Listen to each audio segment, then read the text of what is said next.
Noticentro 1, CMI. Organización Mundial de la Salud advierte que coronavirus puede convertirse en pandemia. Sube nivel de alerta en Colombia por coronavirus. Abren indagación preliminar a presidente Duque por caso Aida Merlano.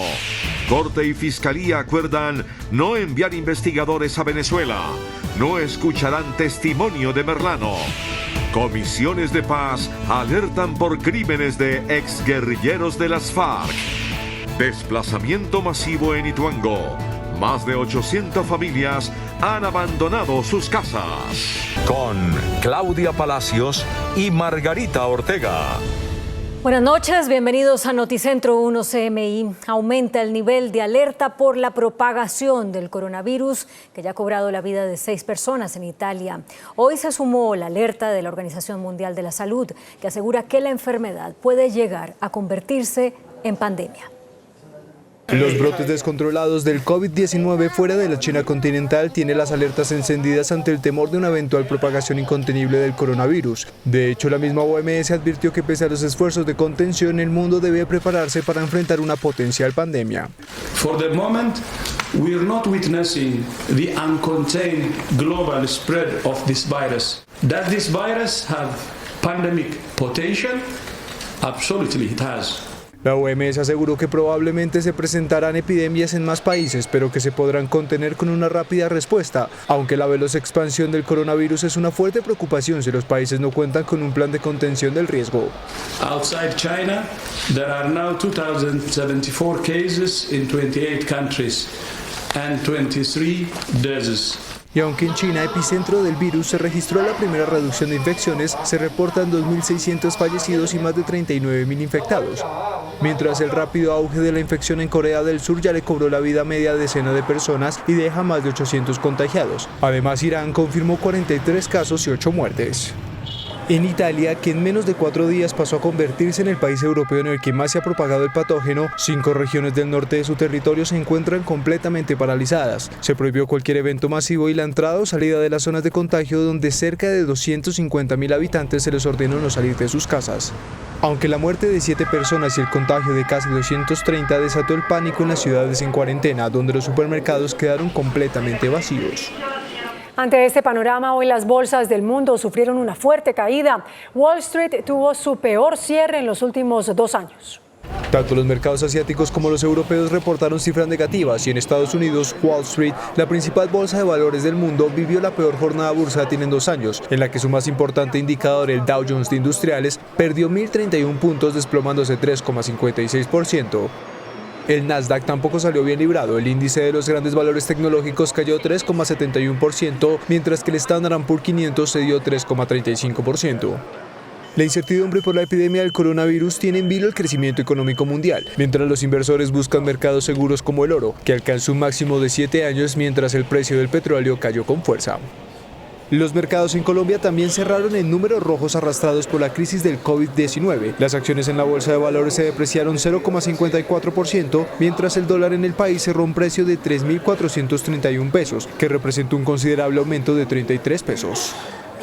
Y mientras tanto, en Colombia subió el nivel de alerta por el coronavirus. Las autoridades de salud en Colombia anunciaron nuevas medidas para evitar el ingreso del coronavirus al país. La primera tiene que ver con el nivel de alerta. Y hemos tomado la decisión con el Comité del Ministerio de Salud y el Instituto Nacional de Salud de elevar el riesgo de bajo a moderado. El Ministerio de Salud anunció más control a la llegada de viajeros procedentes de Italia, Corea, Japón, Singapur, Malasia, Tailandia y Emiratos Árabes. Estos filtros se sumarán a los que ya se adoptan para quienes provienen de China. Se identifican los antecedentes de las personas y si el antecedente es positivo pasa a otro set de preguntas asociadas a síntomas respiratorios o a fiebre y dependiendo de las respuestas se van aislando las personas para tomar las medidas que corresponden.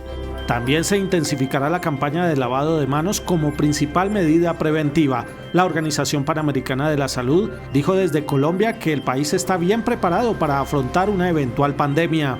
Desde la Organización Mundial de la Salud estamos dando los lineamientos, las guías, los protocolos y Colombia lo está siguiendo muy fielmente todos estos protocolos. El Ministerio de Salud invertirá 15.000 millones de pesos adicionales para la lucha contra el coronavirus.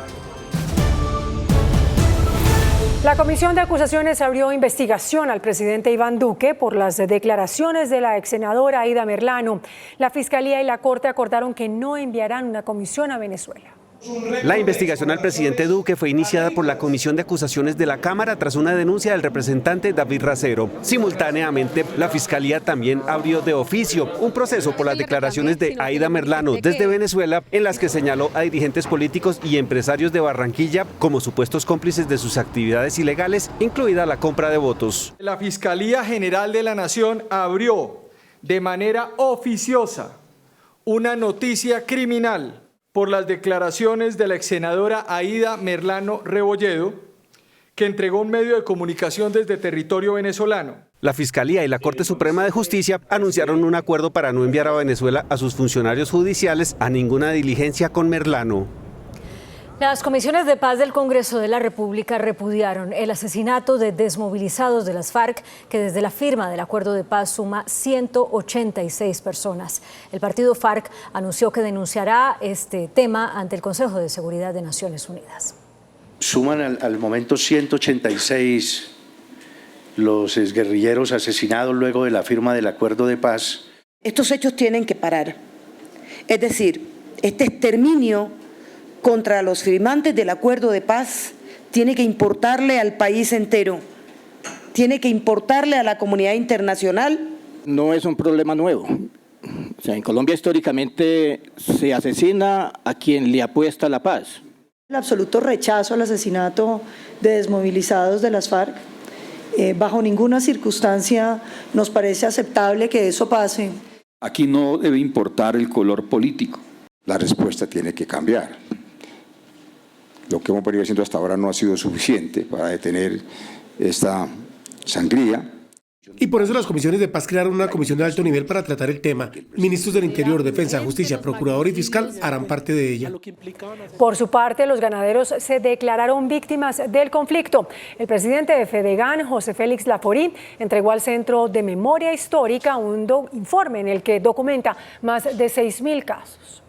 El documento contiene los testimonios de ganaderos, grandes y pequeños, que fueron víctimas de asesinatos, secuestros y robos de tierra, principalmente a manos de las FARC. Recogen las historias de más de 6.200 ganaderos que han sido afectados por las diferentes formas de violencia que ha habido en Colombia. Si bien ganaderos fueron procesados como financiadores de la guerra, el presidente del gremio argumenta que la mayoría fueron víctimas y rechaza la visión de algunas entidades sobre el conflicto. Por eso rechazamos cualquier intento de cuestionar, especialmente de la famosa Comisión de la Verdad, el papel del ganadero, porque el ganadero no es victimario. El ganadero fue víctima, incluso del mismo Estado que no lo protegió. También denunciaron que esas situaciones siguen ocurriendo. Esta noche fue secuestrado un ganadero en Cúcuta. Con el mandato de no politizar las entidades del sector agrario, asumió como nuevo ministro de Agricultura el conservador Rodolfo Sea Navarro. El presidente Iván Duque, al posesionar esta noche a Rodolfo Sea Navarro como ministro de Agricultura, le entregó un catálogo de programas que incluyen desde aumentar las exportaciones agropecuarias hasta acercar las entidades y los presupuestos a los pequeños y medianos agricultores, pero sobre todo, según subrayó el jefe de Estado, no permitir la politización de las entidades dependientes de su despacho. Tendrá usted también la responsabilidad de avanzar en la tecnificación de todas las agencias del ministerio, donde no podrá jamás abrirse el espacio ni al clientelismo ni a la politiquería. El nuevo ministro dijo que esa será su bandera de trabajo. Las entidades del sector agropecuario deben seguir por la senda que ha trazado este gobierno de tener gente técnica en cada una de esas entidades.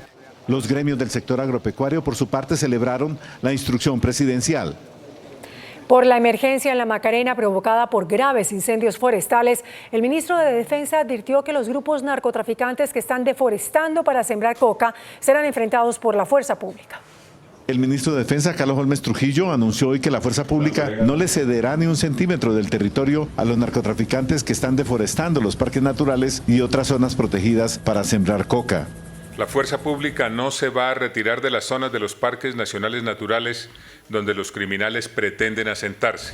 No habrá santuarios del crimen a donde nuestra fuerza pública no pueda llegar. Hay que notificar que no se le va a conceder a los criminales un solo centímetro de nuestro territorio. El secuestro de 2 soldados que participaban en las acciones de la fuerza pública para capturar a quienes fomentaban los incendios forestales en la Macarena será denunciado ante las autoridades, anunció el comandante de las fuerzas militares. Adicional a los delitos que se han hecho contra el medio ambiente, están sumando un delito más a los que ya tienen en los expedientes judiciales. Los guardaparques que están siendo amenazados por los narcotraficantes que deforestan la Macarena se mantendrán en sus zonas, anunció el gobierno nacional. Aumenta la tensión en Ituango, Antioquia, por el desplazamiento de decenas de familias que han abandonado sus veredas por las amenazas de grupos armados. Son cerca de 900 campesinos los que salieron desplazados desde varias veredas hacia Ituango por temor a los enfrentamientos armados entre disidencias de las FARC y el Clan del Golfo. Estructuras ilegales de los GAO residuales del Clan del Golfo indujeron este desplazamiento. La información que tenemos de algunas de las personas que se desplazaron es que los contactaron a algunos telefónicamente, a otros llegaron a sus viviendas pidiéndoles que salieran de la región porque va a haber enfrentamientos en este sector. En el Coliseo del municipio de Ituango permanecen refugiados mientras el ejército adelanta combates y retoma el control en la zona. Ya está listo el decreto que fija cómo, cuándo y dónde se hará la devolución del IVA para las personas de menores recursos. El Ministerio de Hacienda reveló un borrador de decreto que establece los mecanismos para compensar el IVA a familias de escasos recursos. El proyecto establece la devolución a las familias inscritas en el Sisbén. El Departamento Nacional de Planeación establecerá las regiones que por sus condiciones de pobreza recibirán el beneficio. Los giros se harán cada 2 meses a través del programa Familias en Acción y del programa de protección al adulto mayor. El proyecto de decreto establece también que el beneficio estará sujeto a la disponibilidad de recursos del presupuesto nacional. Se estima que el costo de esta compensación puede estar cercano a 1,3 billones de pesos al año. Grave ataque en Alemania. El conductor de un carro embistió a una procesión de carnaval. 30 personas resultaron heridas. El incidente sucedió poco antes de las 3 de la tarde en la ciudad alemana de Wolfmarsen, cuando un carro de color gris metalizado embistió a la multitud que participaba en un carnaval tradicional de la ciudad.